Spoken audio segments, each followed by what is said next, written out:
Hello प्यारे बच्चों, कैसे हैं आप लोग। उम्मीद करते हैं आप लोग बढ़िया होंगे, स्वस्थ होंगे। तो आइए बच्चों, आज की क्लास को स्टार्ट करते हैं। बच्चों, आज हमारा फिजिक्स में प्रकाश के अपवर्तन और परावर्तन का लेक्चर नंबर 5 होने वाला है। बच्चों, इसके पहले इस चैप्टर बच्चों हम लोग 4 लेक्चर्स ऑलरेडी ले चुके हैं। यदि आपने उन लेक्चर्स को नहीं देखा मेरे भाई, तो इस वीडियो के बच्चे डिस्क्रिप्शन में आपको लिंक मिल जाएगा, या फिर बच्चे आप इसी चैनल पे आपको जाकर वीडियो को देख लीजिए मेरे भाई। बहुत ही इंपॉर्टेंट कॉन्सेप्ट मेरे भाई इस चैप्टर के डिस्कस हो चुके हैं। तो बच्चे आइए आज की क्लास को मेरे भाई स्टार्ट करते हैं। बच्चे आज भी एक महत्वपूर्ण बच्चे कॉन्सेप्ट आपके लेके आए हैं मेरे दोस्त।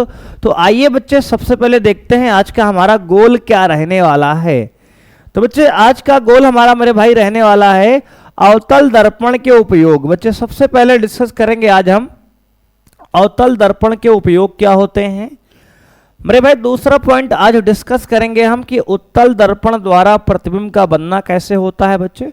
और तीसरा पॉइंट बच्चे हम बात करेंगे उत्तल दर्पण का उपयोग क्या होता है।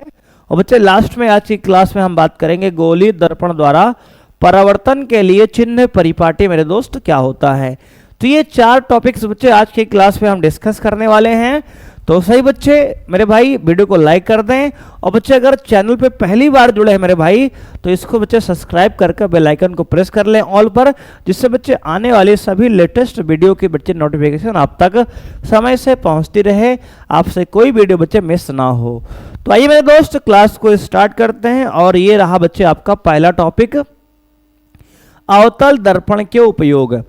मेरे भाई अवतल दर्पण का बच्चे पहला उपयोग देखते हैं मेरे भाई। तो अवतल दर्पण का बच्चे पहला उपयोग ये है कि अधिक फोकस दूरी तथा बड़े द्वारक का अवतल दर्पण हजामत बनाने के काम में आता है।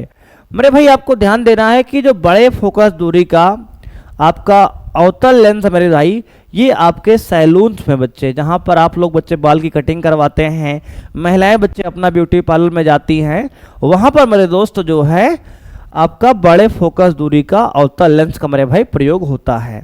पहले सवाल आपको बच्चे याद रखना है। दूसरा प्रयोग मेरे भाई होने वाला है छोटे अवतल दर्पण द्वारा प्रकाश किरणों को परावर्तित करके डॉक्टर आंख, कान, नाक, दांत, गले आदि का निरीक्षण करते हैं। तो मेरे दोस्त आपको ध्यान देना है कि जो डॉक्टर्स होते हैं वो छोटे फोकस दूरी के अवतल लेंस का दर्पण का प्रयोग करके मेरे भाई आंख, कान, नाक, दांत, गले आदि का निरीक्षण मेरे भाई करते हैं। इसको भी आपको बच्चे याद रखना है मेरे भाई। इसका अगला नेक्स्ट उपयोग मेरे दोस्त है कि टेबल लैंप, रेल के इंजनों, मोटर कारों, सौर भट्टियों, परावर्तक दूरदर्शी आदि में अवतल दर्पण का प्रयोग होता है। तो मेरे भाई ये कुछ अवतल दर्पण के प्रयोग हैं जो आपके एग्जाम में पूछे जाते हैं। तो इन उपयोग को मेरे दोस्त आपको अच्छे से नोट कर लेना है कॉपी में, और बच्चे इसको बार बार बच्चे रिवाइज करना है। तो मेरे दोस्त ये आपका पहला टॉपिक कंप्लीट होता है। एक बार आप बच्चे देख लीजिए, बिल्कुल समझने वाला इस विशेष कुछ बात है नहीं बच्चे। तो आइए बढ़ते हैं सेकेंड टॉपिक पर। बच्चे आपका ये रहा आपका सेकेंड टॉपिक मेरे भाई। बच्चे सेकेंड टॉपिक हमारा आज का रहने वाला है उत्तल दर्पण द्वारा प्रतिबिंब का बनना। बच्चे उत्तल दर्पण द्वारा बनने वाले प्रतिबिंब मेरे भाई 2 प्रकार के होते हैं। क्या होते हैं सर? 2 प्रकार के होते हैं बच्चे, जिसमें जो है पहला केस ये है कि जब वस्तु अनंत पर स्थित हो। तो आइए बच्चे इसका डायग्राम पहले बनाते हैं मेरे भाई। ये रहा हमारा एक उत्तल दर्पण मेरे दोस्त, ये रहा हमारा एक उत्तल दर्पण, ठीक है सर भाई। हमने यहाँ पे एक डाल दिया बच्चे, यहाँ पे क्या कहेंगे सर? तो डाल दिया बच्चे हमने मुख्य अक्ष बच्चे, खींच लिया लाइन ये, ठीक है सर बच्चे। इसमें ये फोकस बच्चे हमने बना लिया एफ बच्चे, और ये बना लिया हमने वक्रता केंद्र सी मेरे भाई। अगर जो है उत्तल दर्पण में कोई प्रकाश किरण जो है मुख्य अक्ष के समांतर आती है बच्चे, तो प्रकाश के परावर्तन के पश्चात मेरे भाई फोकस से जाती हुई प्रतीत होती है। इस प्रकार बच्चे क्या होगी सर? अगर मेरे भाई हमने कहा कोई भी प्रकाश किरण जो है उत्तल दर्पण में मुख्य अक्ष के समांतर आती है मेरे भाई, तो प्रकाश के परावर्तन के पश्चात बच्चे मुख्य फोकस से जाती हुई दिखाई देती है। इसका मतलब मेरे भाई ये होता है कि बच्चे ये लाइन हमारी मुख्य अक्ष है। क्या है सर मेरे भाई? ये मुख्य अक्ष है मेरे दोस्त। अगर कोई प्रकाश किरण मुख्य अक्ष के समांतर आ रही है तो दर्पण से टकराने के पश्चात बच्चे इस प्रकार से आगे निकल जाएगी ऐसे आके। मेरे भाई लिखो पीछे हम बढ़ाएंगे मेरे भाई तो हमको ऐसा दिखाई देगा कि ये फोकस से प्रकाश किरण आ रही है। मान लो बच्चे कोई यहाँ पर बैठा है चींटा या चींटी बच्चे, और प्रकाश को देख रही है बच्चे, ये प्रकाश जो आ रहा है तो उसको यहाँ जो बैठ के देख रहा है बंदा, उसको ये दिखाई देगा कि प्रकाश किरण बच्चे इधर से आ रही है। यानी बच्चे अगर मुख्य अक्ष के समांतर आने वाली प्रकाश किरण बच्चे परावर्तन के पश्चात फोकस से आती हुई दिखाई देती, आपका नियम है बच्चे। और दूसरी प्रकाश किरण बच्चे हमने यहाँ से डाल दिया फोकस से फिर से। बच्चे अगर दूसरी प्रकाश किरण मेरे दोस्त हमने फोकस से फिर से डाल दिया तो बच्चे ये प्रकाश किरण कुछ ऐसे आएंगे मेरे दोस्त। ठीक है सर। बच्चे प्रकाश के जो परावर्तन के पश्चात मेरे भाई क्या होगी सर, कहेंगे सर जो परावर्तन के पश्चात किरण है बच्चे ये हमारी दोस्तों, ये किरण जो है बच्चे परावर्तन के पश्चात भी पीछे बच्चे ऐसे चली जाएगी। ठीक है सर। बच्चे दोनों प्रकाश किरण ऐसे ही आएंगे बच्चे, और मुख्य अक्ष के समांतर हमने दोनों को डाला है तो बच्चे समांतर आने वाली प्रकाश किरणें परावर्तन के पश्चात दोनों जो है फोकस से जाती हुई मेरे भाई दिखाई देंगी। और किसी बिंदु पर बच्चे हमें अगर इमेज बनाना है मेरे भाई, प्रतिबिंब बनाना है, तो कम से कम वहां दो प्रकाश किरणें बच्चे बनाना होता है। तो हमने बच्चे यहाँ दो प्रकाश किरण बना लिया। एक किरण बच्चे ऐसे आई, झू झू निकल गई बच्चे ये। दूसरी प्रकाश किरण बच्चे मुख्य अक्ष के समांतर, इसको भी डाला हमने, झू झू निकल गई बच्चे। और बच्चे इन दोनों प्रकाश किरण को हमने पीछे बढ़ाया तो मेरे भाई ये फोकस पर मिलती हुई दिखाई देंगी, और यही मेरे भाई इसका क्या बनेगा, कहेंगे सर ये प्रतिबिंब है बच्चे। क्या है सर, कहेंगे मेरे भाई कि ये आपका जो है दोस्तों प्रतिबिंब हो गया। क्या हो गया सर, कहेंगे सर यही आपका मेरे भाई प्रतिबिंब है। क्या है सर, प्रतिबिंब है। अब मेरे भाई अगर हम बात करें कि प्रतिबिंब की प्रकृति क्या है बच्चे, तो लिखेंगे सर प्रतिबिंब की प्रकृति, प्रतिबिंब की प्रकृति। बच्चे सबसे पहला पॉइंट बच्चे इसमें आपको याद रखना है प्रतिबिंब की प्रकृति में, कि बच्चे जो प्रतिबिंब होता है उत्तल दर्पण का बच्चे यहाँ पे, तो बच्चे सबसे पहला पॉइंट बच्चे है कि यह आभासी होता है मेरे दोस्त, आभासी होता है व सीधा होता है बच्चे, आभासी होता है और सीधा होता है, पहला पॉइंट। और दूसरा पॉइंट बच्चे अगर हम बात करें कि स्थिति कहाँ है, मतलब कहाँ बना है प्रतिबिंब, तो बच्चे पहले केस बच्चे बनता है फोकस पर बच्चे, प्रतिबिंब कहाँ बनता है, फोकस पर। जब मेरे भाई आपका जो है वस्तु अनंत पर होती है तो प्रतिबिंब बच्चे इस केस में आपका फोकस पर ही जाकर मेरे भाई बनता है। और तीसरा पॉइंट मेरे भाई आपको रखना है कि आकार के बारे में क्या ख्याल है, तो बच्चे कहेंगे जो आकार आपका रहने वाला है वो बिंदु आकार का बच्चे क्या होगा, तो कहेंगे सर बिंदु आकार का। ठीक है सर। ये बच्चे आपका प्रतिबिंब का आकार क्या होगा, बिंदु आकार का हो जाएगा। मेरे भाई अगला पॉइंट आपको याद रखना है कि जो इसकी आवर्धन होगी बच्चे, आवर्धन क्या होगी, कहेंगे सर धनात्मक होगा बच्चे। आपका जो है आवर्धन क्या होगा सर, धनात्मक होगा। मेरे भाई आपको ध्यान देना है कि आभासी प्रतिबिंब का जो बच्चे आपका आवर्धन होगा हमेशा ही धनात्मक होगा, और जो उत्तल दर्पण का प्रतिबिंब बनता है बच्चे उसकी आवर्धन भी हमेशा ही क्या होती है, धनात्मक होती है बच्चे, क्योंकि आभासी उत्तल दर्पण हमेशा क्या बनाता है, आभासी प्रतिबिंब बनाता है, आपको याद रखना है। तो बच्चे ये पहला केस हमारा कंप्लीट हो गया बच्चे, एक बार समझ लो फिर से आप मेरे भाई। बच्चे हमने कहा जब वस्तु अनंत पर स्थित हो बच्चे, अनंत से आने वाली प्रकाश किरणें मुख्य अक्ष के हमेशा समांतर बच्चे आती हैं, ऐसे बच्चे समांतर आएंगी। और बच्चे समांतर किरणें जो आ रही हैं मुख्य अक्ष के, परावर्तन के पश्चात या तो फोकस से जाएंगे बच्चे, उत्तल दर्पण में नहीं होता, अवतल बच्चे होता है वो, और उत्तल मेरे भाई फोकस से जाती हुई दिखाई देती हैं बच्चे। ये प्रकाश किरण आई और ऐसे निकल गई बच्चे, इसको पीछे हमने बढ़ाया तो फोकस से आती हुई प्रतीत होगी बच्चे। दूसरी प्रकाश किरण हमने यहाँ पे मुख्य अक्ष के समांतर डाल दिया बच्चे, फिर से ये प्रकाश किरण मेरे भाई ऐसे आई टकरा कर बच्चे आगे लौट गई बच्चे, इसको पीछे बढ़ाया तो बच्चे दोनों प्रकाश किरण जो है हमारा फोकस पर मिलती हुई दिखाई दे रही है मेरे भाई, और यहीं पर मेरे भाई प्रतिबिंब बनेगा। तो बच्चे कहेंगे सर प्रतिबिंब क्या इधर नहीं बन सकता, तो बच्चे देखो बच्चे ये दोनों प्रकाश किरणें हैं बच्चे, इनके बीच की दूरी बच्चे देखो लगातार बढ़ रही है, तो इधर प्रतिबिंब बनने कोई चांस ही बच्चे यहाँ पे नहीं है। और बच्चे उत्तल दर्पण में आपको याद भी रख लेना है कि हमेशा आभासी और सीधा प्रतिबिंब बच्चे प्राप्त होता है। उसका ये पहला केस मेरे भाई हो गया कंप्लीट, इसको आप देख लीजिए बच्चे, नोट कर लीजिए। आइए बढ़ते हैं बच्चे सेकंड केस पर। मेरे भाई सेकंड केस इसका ये है कि जब वस्तु अनंत व ध्रुव के बीच स्थित हो बच्चे। हमने कहा मेरे भाई वस्तु कहाँ है, तो कहेंगे सर वस्तु मेरे भाई आपकी अनंत और ध्रुव के बीच कहीं भी रख सकते हो बच्चे आप। मेरे भाई ये हमने जो है उत्तल दर्पण एक बना लिया दोस्तों बच्चे, इसमें ये हमने खींच लिया मेरे भाई, कहेंगे सर मुख्य अक्ष बना लिया, ठीक है सर। अब मेरे भाई इसका फोकस डिसाइड करते हैं बच्चे, ये रहा इसका फोकस मेरे दोस्त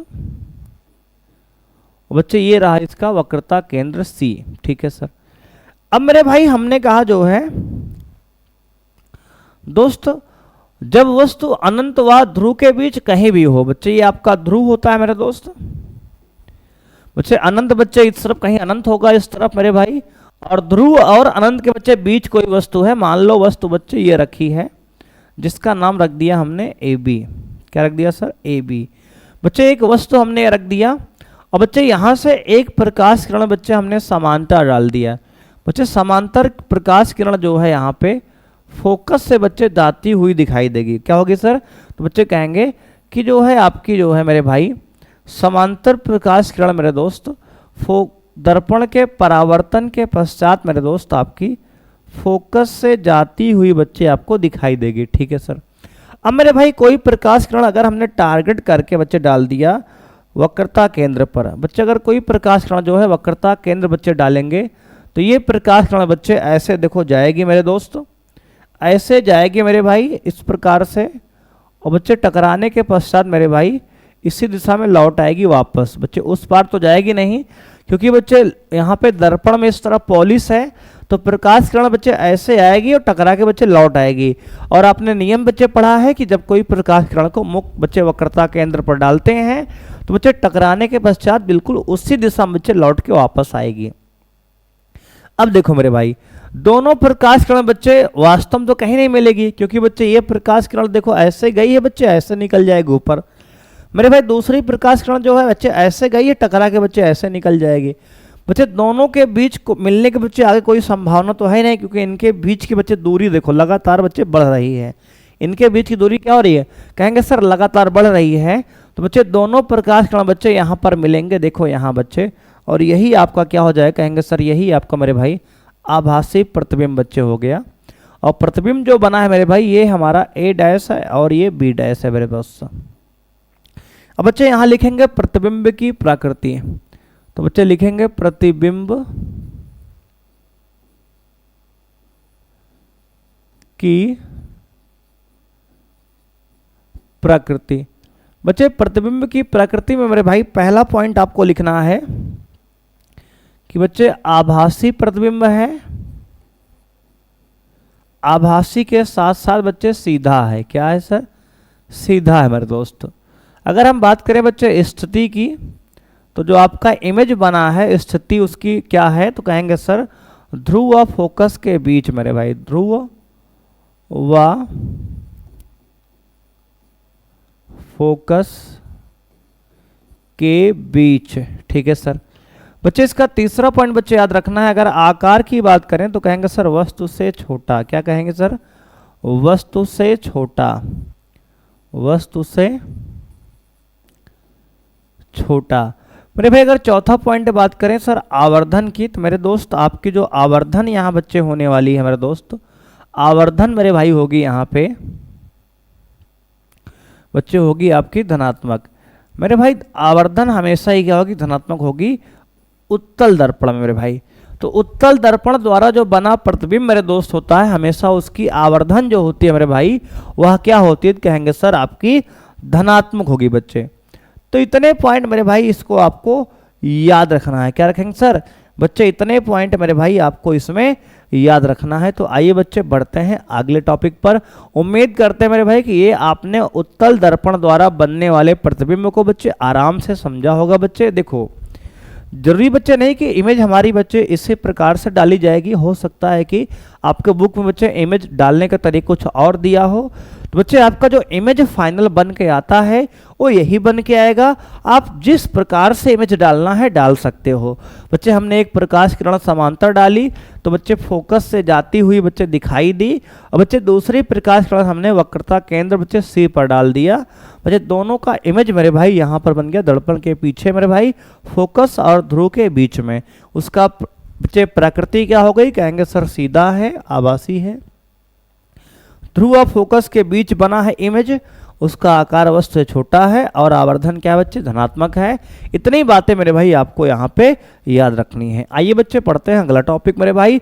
अगला टॉपिक बच्चे है उत्तल दर्पण के उपयोग। बच्चे उत्तल दर्पण का क्या उपयोग होता है, आइए मेरे भाई जानते हैं।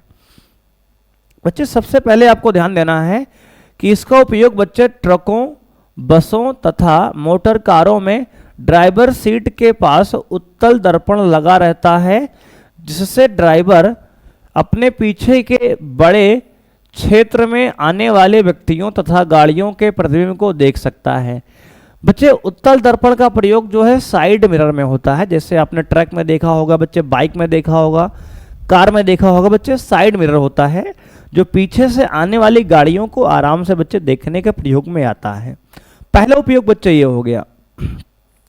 मेरे भाई सेकंड उपयोग है बाजारों व गलियों में लगे लैंपों का प्रकाश उत्तल दर्पण से परावर्तित होकर अपसारी यानी कि फैलता हुआ किरण पुंज बच्चे रूप में सड़क के काफी बड़े क्षेत्र को प्रकाशित करता है।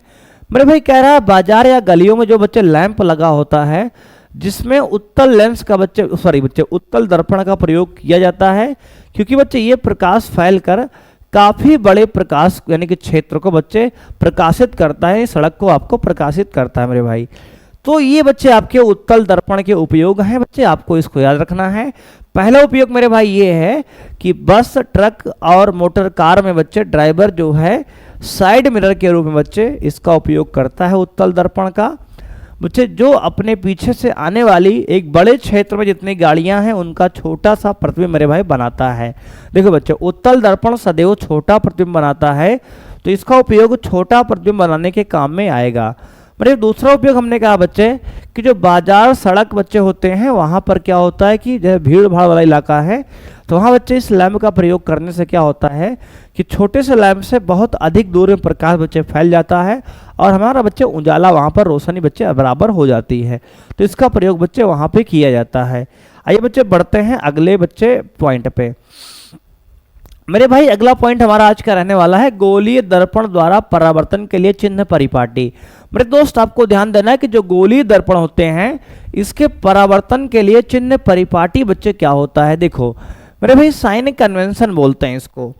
मेरे दोस्त सबसे पहले बच्चे इसको हम बनाते हैं एक डायग्राम, बच्चे समझो आप। भाई मान लो मेरे भाई ये y अक्ष है, ठीक है सर। बच्चे मान लेते हैं दोस्त ये x अक्ष है, ठीक है सर, मान लिए। अब मेरे भाई अगर ध्यान से बच्चे देखो, अगर मेरे भाई यहाँ पे एक बच्चे अवतल दर्पण बना लिए, मान लो ये मेरे भाई ये अवतल दर्पण हमने बना लिया, ठीक है सर। अब देखो बच्चे पहला पॉइंट बच्चे आपको याद रखना है कि अगर कोई प्रकाश किरण मेरे भाई आपतित किरण की डायरेक्शन बच्चे मापेंगे, आपतित किरण की डायरेक्शन में, तो बच्चे उसका जो वैल्यू बच्चे होगा वो हमेशा निगेटिव बच्चे हो, क्या होगा सर बच्चे, निगेटिव होगा, ऋणात्मक होगा मेरे भाई। और बच्चे कोई भी दूरी बच्चे यहाँ पर अगर हम बच्चे आपतित किरण की विपरीत दिशा बच्चे मापेंगे इस प्रकार मेरे भाई, क्या करेंगे सर, तो कहेंगे सर अगर कोई भी प्रकाश किरण मेरे भाई इस प्रकार से मापेंगे बच्चे, देखो सॉरी बच्चे एक बार फिर समझो मेरे भाई, इसको बच्चे फिर से बताते हैं आपको, समझाते अच्छे से हैं मेरे भाई। पहला पॉइंट आपको ध्यान देना है कि बच्चे अगर देखो सारी दूरियां बच्चे सबसे पहले दर्पण के ध्रुव से मापी जाती हैं, पोल से। पहला पॉइंट समझ लो बच्चे मेरे भाई। पहला पॉइंट आपको इसमें याद रखना है कि जितने भी दूरियां होती हैं सभी दूरियां दर्पण के ध्रुव से मापी जाती हैं। और मेरे भाई अगर दर्पण से ध्रुव से बच्चे इस प्रकार दूरी मापेंगे आपतित किरण की विपरीत दिशा में बच्चे, सभी किरण बच्चे आपके बाईं ओर से डाली जाएंगी दर्पण में और लेंस में बच्चे दोनों में। मेरे भाई हमने कहा अगर कोई भी दूरी बच्चे ध्रुव से बाईं ओर बच्चे माप रहे हैं तो ये नेगेटिव होगी, क्या होगी सर, ऋणात्मक होगी बच्चे। अगर कोई दूरी मेरे भाई दर्पण से यानी कि ध्रुव से बच्चे दाईं ओर मापेंगे तो बच्चे ये धनात्मक होगी यानी पॉजिटिव होगी। मेरे भाई अगर कोई भी दूरी हम x अक्ष से ऊपर की ओर मापेंगे तो वह धनात्मक बच्चे होगी, और अगर कोई दूरी मेरे भाई हम नीचे की ओर मापेंगे यहाँ से तो बच्चे ये नेगेटिव होगी। इतनी मेरे भाई आपको बात याद रखनी है, ये पॉइंट्स बच्चे आपको अच्छे से समझ लेने हैं। बेटा समझो, सबसे पहला पॉइंट क्या है कि सभी दूरियां दर्पण के ध्रुव से मापी जाएंगी, पहला पॉइंट। बच्चे देखो, इसको हम लिख के लाए हैं आपके लिए, परेशान नहीं होना है बच्चे, ये पूरा लिखा हुआ है। एक बार आप डायग्राम समझ लो मेरे भाई, लिखा समझा देते हैं मेरे भाई। हमने ये कहा बच्चे कि सभी दूरियां बच्चे दर्पण के ध्रुव से मापी जाती हैं, और बच्चे आपतित किरण की बच्चे देखो, आपतित किरण बच्चे ये होता है, आने वाली किरण बच्चे ऐसी रहेगी, तो आपतित किरण के विपरीत दिशा में बच्चे यानी कि दर्पण के ध्रुव से बाईं ओर मापी गई दूरी बच्चे ऋणात्मक होगी, दर्पण के ध्रुव से दाईं ओर मापी गई दूरी धनात्मक होगी। बच्चे दर्पण के मुख्य अक्ष से बच्चे ऊपर मापी गई दूरी धनात्मक होगी, नीचे मापी गई दूरी बच्चे ऋणात्मक होगी। ये इतने पॉइंट मेरे भाई आपको याद रखने हैं बच्चे, यही सारे पॉइंट आपके लिखे गए हैं। आइए बच्चे समझते हैं। मेरे भाई पहला पॉइंट कह रहा है कि दर्पण द्वारा बच्चे दर्पण पर प्रकाश किरणें सदैव बाईं ओर से डाली जाती हैं। बच्चे यही पॉइंट हमने बताया पहले आपको कि दर्पण पर चाहे लेंस पर बच्चे सभी पर प्रकाश किरण जो है बाईं ओर से बच्चे, इस तरह से बच्चे, इस तरफ से प्रकाश किरण बच्चे डालेंगे हम। ठीक है सर। बच्चे दूसरा पॉइंट मेरे भाई आपका रहने वाला है कि समस्त दूरियां दर्पण के ध्रुव से मुख्य अक्ष के साथ मापी जाती हैं। मेरे भाई हमने ये कहा कि जितनी भी दूरियां होंगी बच्चे दर्पण के ध्रुव से या मुख्य अक्ष के साथ मेरे भाई मापी जाएगी, आपको ये बात याद रखनी है। बच्चे अगला पॉइंट ध्यान देना है आपको, आपतित किरणों की दिशा में मापी गई दूरियां धनात्मक चिन्ह के साथ ली जाती हैं। मेरे भाई आपतित किरण का मतलब ये है कि बच्चे किरण देखो इधर से आएगी ना, ऐसे ऐसे, तो बच्चे इस दिशा में जो दूरी मापेंगे यानी कि दाईं तरफ बच्चे, और दूरियां सदैव क्या होंगी, धनात्मक होंगी बच्चे। ठीक है सर। बच्चे अगला पॉइंट ध्यान देना है आपको कि आपतित किरण के विपरीत दिशा में नापी गई दूरियां ऋणात्मक चिन्ह के साथ ली जाती हैं।